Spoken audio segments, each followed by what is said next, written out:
Halo semuanya, kami dari kelompok 1 dengan mata kuliah Sejarah Asia Timur akan menjelaskan mengenai peradaban Cina kuno.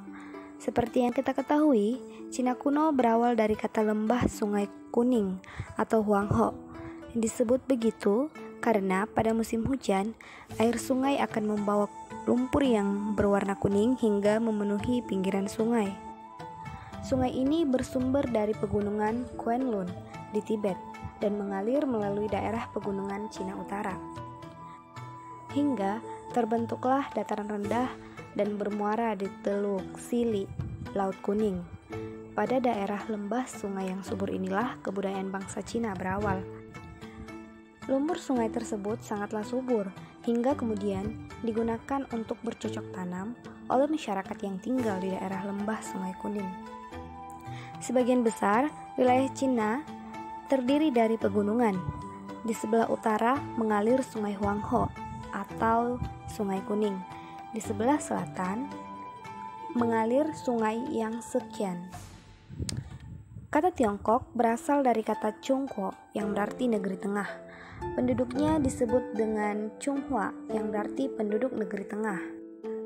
Dari kata Chonghua berubah menjadi Tiongkok. Nama Chonghua sedang diganti menjadi Tionghoa.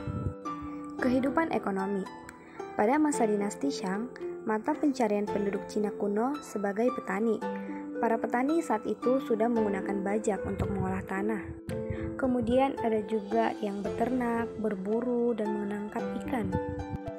Lalu pada masa dinasti Zhou, kehidupan masyarakat semakin berkembang. Ada yang menjadi pedagang, penenun, pengrajin, penebang kayu, dan buruh. Pada masa dinasti Qin, mata pencarian utama penduduk adalah petani dan penenun. Kemudian dalam kehidupan sosial. Dalam kehidupan sosial, masyarakat Cina kuno diatur dalam aturan feodalisme. Kelompok bangsawan berkuasa atas rakyat. Rakyat wajib membayar upeti atau pajak kepada bangsawan. Masyarakat Cina kuno menghormati beberapa kekuatan gaib. Penghormatan itu ditujukan kepada beberapa kekuatan, seperti dewa langit atau sebagai dewa tertinggi, kemudian kekuatan alam dan arwah leluhur. Kemudian sistem pemerintahan. Sistem pemerintahan pada masa Cina yaitu ada dua. Yang pertama, sistem pemerintahan feodalisme dan sistem pemerintahan unitaris. Sistem pemerintahan feodalisme. Dalam sistem ini, kedudukan kaisar dianggap sakral karena dianggap sebagai utusan atau anak dari dewa langit. Dengan kedudukan yang sakral tersebut, maka kaisar tidak layak mengurusi politik dan menangani secara langsung urusan kenegaraan. Yang kedua, sistem pemerintahan unitaris.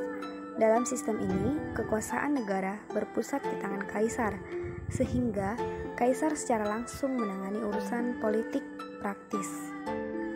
Adapun sistem pemerintahan yang lazim digunakan di Cina adalah sistem dinasti. Sistem ini menganut pergantian kekuasaan secara turun-temurun. Ada seni bangunan Cina kuno. Ada tembok besar Cina atau The Great Wall of China. Bangunan ini dibangun pada masa pemerintahan dinasti Qin dan selesai pada masa pemerintahan dinasti Ming.